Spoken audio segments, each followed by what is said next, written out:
Welcome to Spiritual Unraveling with Ashley and Nate. And on today's podcast, we are going to discuss the fright or the fears that come with freedom. I know that those are pointed and strong words and strong language, but Ashley and I were just having a conversation before we got on about how sometimes on the spiritual journey, when we start to really strip things away and move into authentic power and sovereignty, there is a lot of fear, at least in me, that comes up around the unclaimed power of you get to be whatever you want. This kind of idea that you get to sculpt or live your best life. And that sounds great in a book or on a podcast or in a video. But when you actually start grappling with and living that reality in your life, you realize that the sovereignty also comes with a lot of responsibility. And sometimes, as I said, for me, I can feel that responsibility translates into some sense of paralysis or fear, or what if I choose the wrong thing, or what are the ramifications of this process? So that's what we're going to talk about today. It's a big subject and it could go in a lot of different ways, but we're going to talk about some of the actual lived realities, the pros and the cons of being a truly sovereign being, the fears that may arise with freedom. I don't know, what does that make you think, Ash? Well, I was thinking about it last week and the last few weeks that there's almost like moving from hazy conceptual idea of freedom to like actual lived freedom. There's a starkness to it that it's surprising. Like I was just saying to you that, when I started this spiritual journey, sort of at the beginning of it, you sort of have this idea of what freedom is, right? And you have an idea of what freedom isn't, right? So you have your sort of experience of suffering, struggle, and seeing this thing. I want to be free. I want to be free of the suffering. I want to be suffering. And it really drives you. It motivates you to do the practices, to create the space, to read the books and listen to the people and really focus your attention, really focus your attention. And it's great. And in freedom, there's what's starkly contrasted is that there's almost an absence of motivation because you're free. The motivation isn't driven by sort of a sense of unworthiness or a sense of wanting to stop the suffering or what else motivates us? Just sort of the unconscious motivations of cultural conditioning. I need to be successful. I need to be popular. I need to be rich. I need to be, my body to look a certain way. I need to feel like people like me or I'm important. I don't know. Those all fall away. So there's like a falling away of all these things. And you're like, whoa, wait, I feel like I'm floating in space now. Where if I don't have that motivation, then how do I know what to do? And the intuitive, obvious answer in those moments is presence. And, you can pay attention. Now I'm getting into the weeds a little bit. But for me in the last few weeks, what I've recognized is, okay, I know what the gift of freedom is. It's presence. And when I'm going into the fear, it's because my mind or my ego wants to hijack this moment.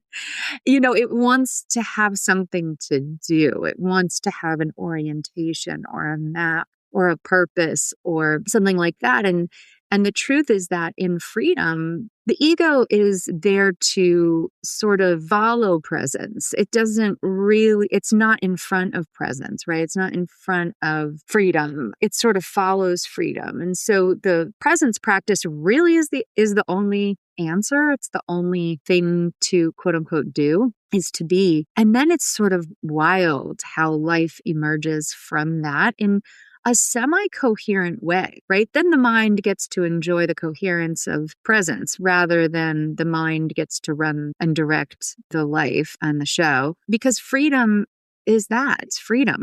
It's kind of like really wild to experience like actual freedom. I don't know. What did it make any sense?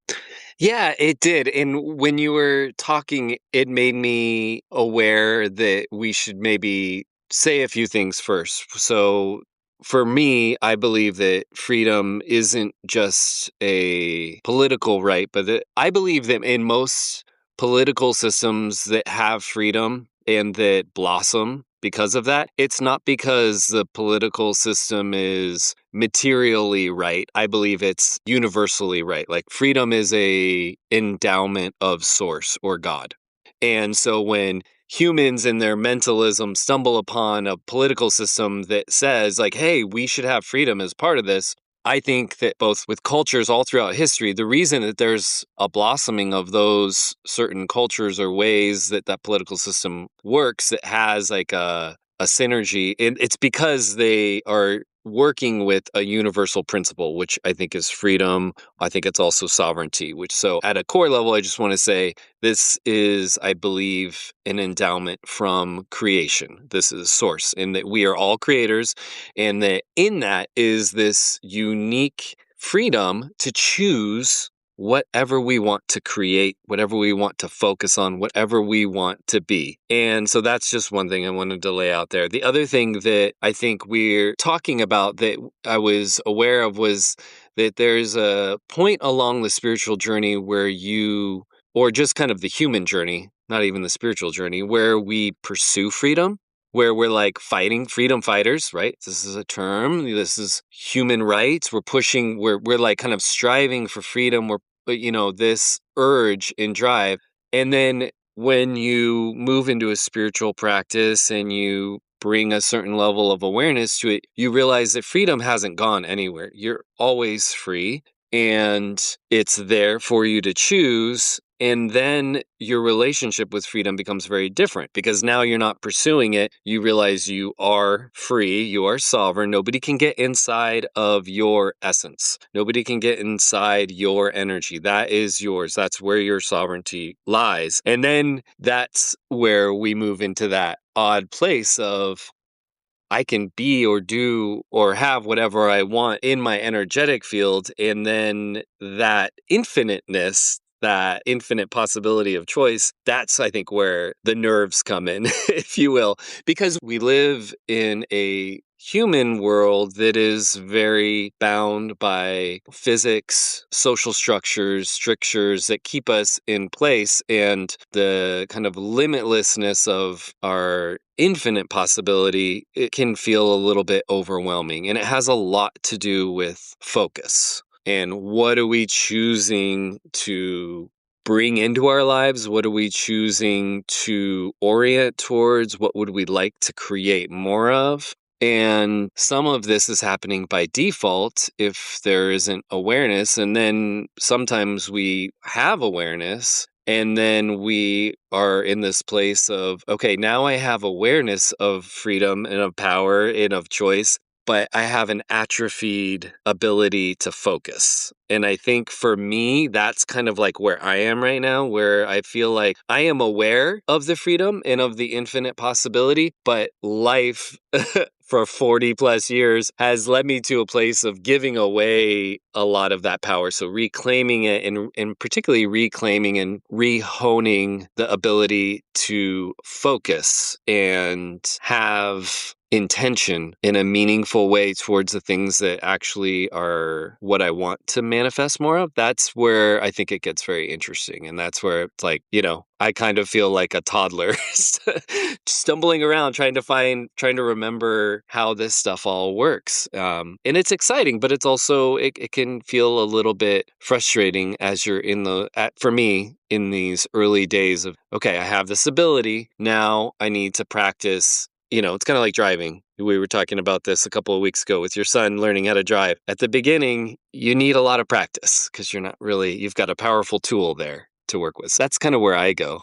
Yeah, that's great. You deconstructed presence. You deconstructed what I was sort of bumbling through. And a lot of times in our podcast we'll talk about presence a lot, but really deconstructing what that is, because I think freedom is present. Freedom is presence, right? It's not that tricky. It's presence. But what is present? It's where is your attention this moment?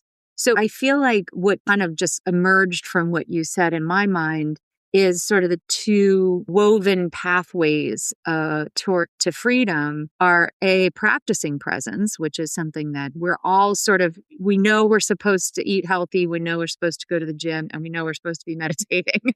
Those are like the things we're, supposed to be doing, right? So we know we're supposed to be practicing presence, and that's something that really, really helps. It really matters. It really helps. Like practicing presence can really open your whole world and change your whole world.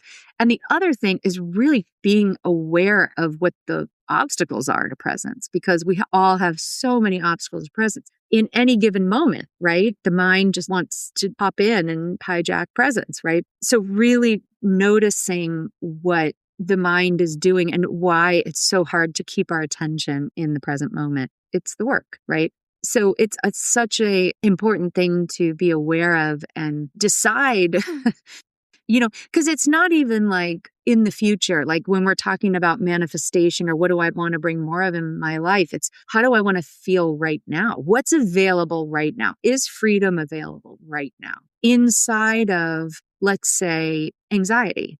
Is freedom available in any given moment, no matter what's happening? Is freedom available in disappointment? Is freedom available in grief? So it's that, that's like such a cool like question to even work with. Can I access freedom right now? Because that seems really interesting. If I'm sitting in an emotion that I'm not like that excited about, and I say, is freedom available right now? That seems really compelling, right? So that can be a really cool practice. But then when you sort of work your way through, I'm okay with grief. Let's say grief. I'm okay with grief. Grief can be here. I don't have any resistance to grief. Well, that's freedom. So freedom doesn't look like, oh, I'm joyful and happy all the time. It could. That'd be awesome, maybe. But it can look like presence with whatever's happened. It can look like acceptance of whatever's here. And so for me, where I'm at with it is what I was kind of describing before, is the absence of a couple of things. The absence of identity, absence of motivation. Motivation is a kind of the wrong word, but I don't know the right word. But yeah, absence of motivation, absence of belonging, actually, in the old way of belonging, and really moving into belonging in a whole different way, which is more what you were talking about in terms of like a more of a divine sense of belonging, or a more unity consciousness sense of belonging, rather than like belonging somewhere in the culture that keeps me in some kind of weird hierarchical madness. It's sort of a more expansive sense of belonging, but that can feel really disorienting. It can just be really disorienting to start to have those tethers to the culture, for lack of a better word, fall away, feel that sense of larger sense of freedom. It's just very disorienting in my experience.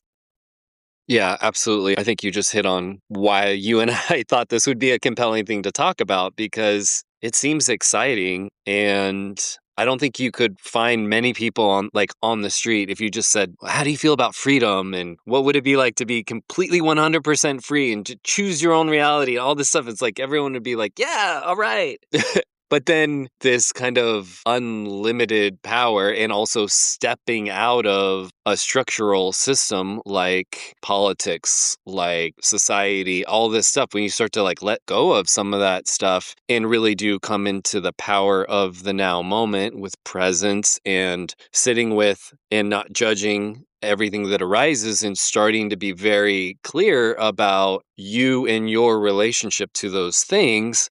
There's not a lot of people doing that, and it can feel a little isolating. It can feel a little lonely at first. And I think, again, it's kind of like for me, sometimes it's the sitting with the immensity of that can feel a little disorienting. But as you had so nicely pointed out, the antidote to that is presence, is the now moment. The anxiety only exists when I project out in time and I try to start to manipulate or control circumstances or reality in order to assuage anxiety, versus I'm an infinite being. I am right here in the now moment, and I get to choose how I respond to anything that arises in my life. And I get to sit with it and allow it and not necessarily control it. And I guess why this stuff is compelling to us is that there's not a lot of this being reflected back to us in terms of who's doing this, how do you do it, how do you do it gracefully, how do you manage the kind of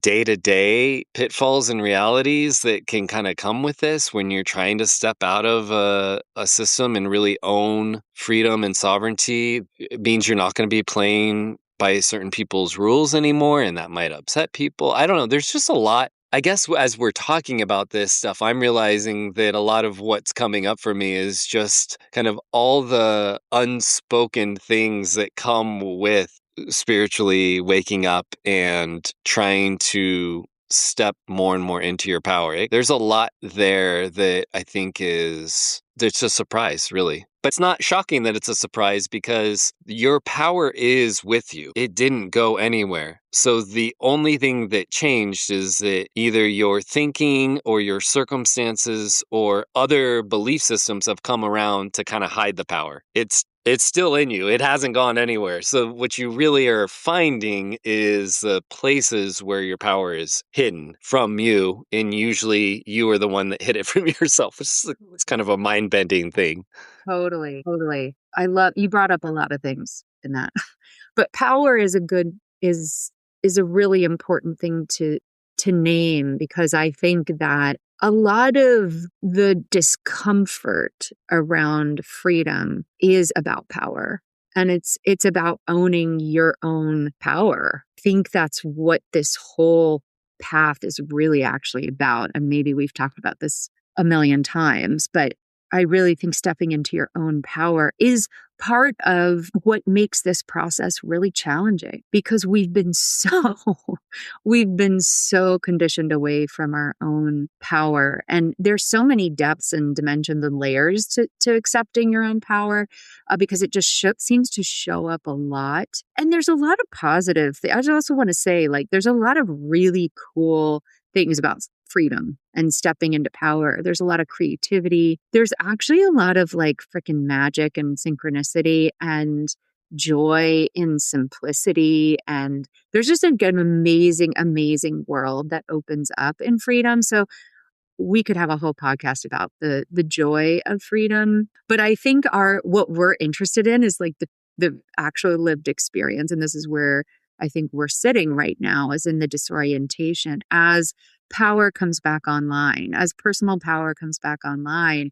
There's a really disoriented way in that, because the way that our culture is set up it's a disempowered culture. Even if we're sold, oh, here for $29.99, you can have personal power. It's like, there's actually there's a disempowering aspect to participation in the culture. And so it starts to feel really uncomfortable when you disconnect from that and come into personal power. The other thing you brought up was control. And that is also something that is an important thing to talk about, because with freedom comes a letting go of control. And that can be really confusing, I think, in this process, because what you might unconsciously or consciously imagine freedom to feel like is control. It's actually the opposite. And freedom can only come in the letting go of control, which is just so brutally hard for everybody. I mean, it's just so hard.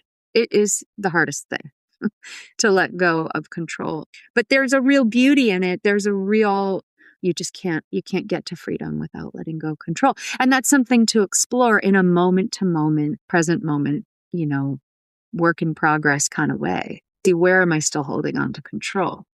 Yeah, I just want to jump in there. And the thing that I think was coming up for me as you were saying that is the relationship between control and expectation is such a big component here. So we have this idea of freedom and of choosing your life and making the life of your dreams, and that's great, right?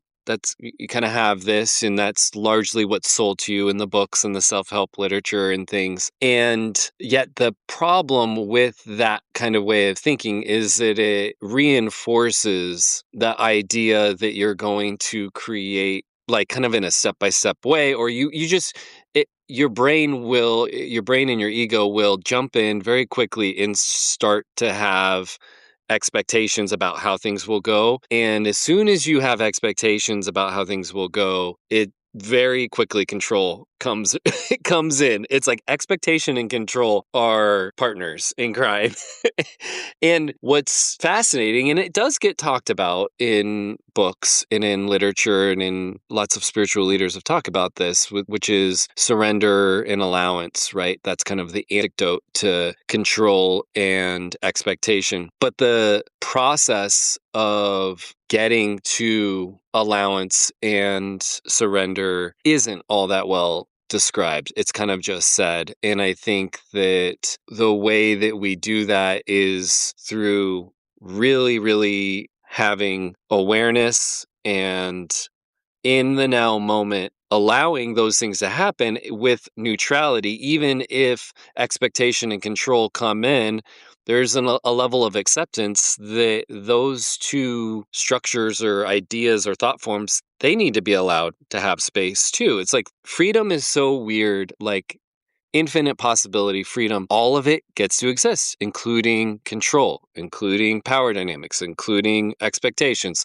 There's a strange way that we want to not grip onto those things. I mean, we talk about meditation, focusing on thoughts like clouds moving through your mind. And that's kind of the way control, power, expectation are when it comes to true infinite freedom, which is just like, this is part of the mind and that's okay. We don't want to get caught in the minutia, caught in the mud, get caught and mired in with control and expectation. Just like it comes up, you say, oh, I'm trying to predict the future. I'm trying to orchestrate events because I want to have control, because I want to feel safe, because I'm having a little anxiety. And then instead of fixing any of that, it becomes the moment in the now to love all of that stuff and just say, this is my humanness. This is part of being a spirit in physical form, is that it comes with all of this. And that's okay. And I don't need to grip onto it. And it also doesn't limit me. It's just an aspect of reality. And that's okay. And it's reinforced largely by the culture right now. And so it has a stronger grip than normal. So it has like, it's more weighted to that stuff. So it's likely that you're going to face that, but still you don't want to fight against it. That's kind of the irony of this stuff. It also needs space to breathe and be there. And you can at the same time say, but that's not the reality. That's a thought form. That's something that other people have agreed on. That's not necessarily what I agree to. That's not a universal reality. Yeah, that's where things just get weird and fascinating and exciting. Well, it's funny because you could take what you just said and have it be a sort of instruction manual for meditation. And so you could bring it back down to a meditation practice, which is actually not that easy. It's not that easy to stay present in meditation. It's a practice, right? So you sit down, maybe you ring a bell, you set a timer, right? Your goal is to stay present with whatever's arising, make space, make room for whatever's arising, no resistance, and then you find your mind going off in all these different directions, or you see what I'm saying? You get to actually see it all in this cute way. You see where you bring judgment in, you see where you bring expectation in, you see where you want to control things. You see, I remember my favorite thing on retreat is always or in meditation groups is when people are really honest. And there's this one lovely woman who's like, I am just waiting. I can't wait for you to ring that bell. Like, I'm just, I'm just like, when is she going to ring the bell? When is she going to ring the bell? So you can just sort of see what starts to happen to you when you're in meditation. Then you can practice it in your life in a much more kind of conscious way. Like, it can seem like it gets more complicated in life because there's more distractions, there's more players, but really, it's all the same thing. It's all the same practice. You get up off the cushion and then you go deal with your family. It's all the same practice. and it's a sort of takes like an interest and a commitment, takes a real interest and a commitment to practicing surrender, practicing letting go of expectations, letting go of control, practice acceptance rather than judgment, practice. All of those things are things we can really get clear and mindful about in our meditation practice and then bring into our lives. And then presence becomes the thing, right? Presence is the thing. And so once you can kind of really, there's a tipping point for me. I'll just say there was a tipping point for me where presence became a lot more interesting than anything else. So it became more of a default mode than anything else. And now in my life, I can really see when I'm not in presence because there's like literal fallout. There's like consequences, much more than the beginning of the journey. Presence can feel super boring and a little scary or a lot scary. And like, why this is like, what's here? There's so much more interesting to sort of be constructing and reacting to the past and the future and all these stories in our head. But presence gets really interesting. Presence is where there's like a lot of magic, a lot of aliveness, a lot of peace. So it becomes like the thing that you want to get back to. You don't want to really leave. And I imagine in my life, I'll be hijacked out of presence for the rest of my life. I mean, it's just part of the journey. It's actually interesting to me. I had an experience recently where I had a lot of unconscious expectations for a trip that I took, and that created an experience where I left presence, and that created this series of events that ended up showing me what happens when I leave presence. And it was amazing. It was amazing to see the whole thing. It was amazing to like be like, whoa, that's what happens, and own all of it without judgment and without any kind of judgment at all. It was just like really super fascinating. So even that, like, there's really no goal of any of it all. It's what are you drawn to? What's interesting to you? So Yeah. Presence is not a diploma, right? You don't get it and then you're like, I got it. I got the badge. It's sewed on the sash here. It's every moment.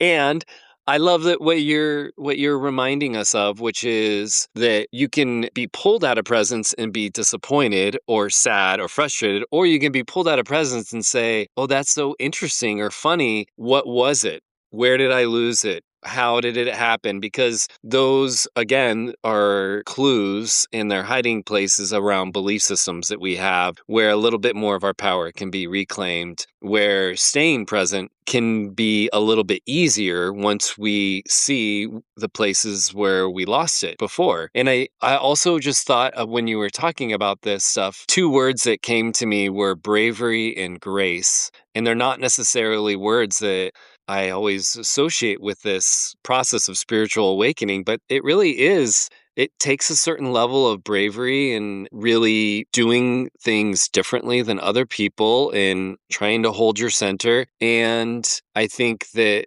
in that process, having grace as a companion and being very gentle with yourself and trying to not be judgmental towards yourself or other people as they are exploring dimensions of freedom, which is really what life is this weird exploration of how we live our freedom. How do we artificially constrain ourselves and then break free from these constraints? It's like, this is the beauty of existence and of humanity, and having comedy and grace and laughter and curiosity. These are all going to be companions that will help you along the way with this journey. And I think you had spoken to this point earlier, but I just want to again reiterate it, which is all of this can sound weird and esoteric and kind of out there, and it could all be boiled down to very, very simple things, which is awareness in the now moment. That's everything that we've been talking about, is just nuance and description about awareness in the now moment with non-judgment, just kind of absolute, like, this is here right now. Everything that you want is here right now. All of your power is here right now. That's all the freedom that we've been discussing and all of the things. It's all here right now. And that is simple to understand, but not necessarily always easy to live or grapple with. But that's the invitation. Totally. It makes me think about truth. Like I was thinking when you start orienting to presence and you start orienting to truth, and the truth becomes really compelling and freeing. And I feel like that's where my inner compass is set towards. And so I'm really aware when I'm not in truth, and I can come back because I'm interested in that more than anything else. And that's where you sort of like come through the cocoon. When you get through the cocoon layers, and I think we cocoon over and over and over again throughout our lives, but which good news. But, you kind of break free into this truth, and it's powerful. It's really powerful. I just wanted to share this. I saw this on social media. This singer that I follow, he sings sort of chanting music. It's beautiful, beautiful, beautiful presence, beautiful singer. He came out, had this post that he's really had a crisis of identity and that he's going through a period of change. And it was a very vulnerable, very honest, beautiful post. And it was interesting for me to go into the comment section. I didn't go very deep, but the compassion, there was so much compassion for him going through this process. Almost like we recognize this in other people. When people have the willingness to get vulnerable in this process, there's some part of us that goes, oh yes, me too. That's part of my inner world. And when somebody has the courage to move that inner world of, this sort of crisis that happens as truth moves through you and move it into the outside, it's such a gift. It's such a gift. I think that'd be hard. But yeah, I was just reminded of that as you were talking. That more and more and more, we're having permission, inner permission and outer permission to share the vulnerability of this process and the hard parts and the beautiful parts. And then finding that people are like, oh yeah, me too. Or there's compassion there, and it's safe. Yeah, absolutely. I think that's important to remember that everyone, regardless of where they're at on this journey, is on the same journey towards freedom, towards truth, towards wholeness. And yeah, when we see it in other people, it lights a spark inside of us. It's a mirror of our own process. And I think when things can feel tough or lonely, it's important to remember that no matter where people are at on the spectrum, they are all on some leg of this journey with you. And yeah, to celebrate other people and then create a little more compassion and grace for yourself in that process. Yeah. Okay. Thanks, everyone.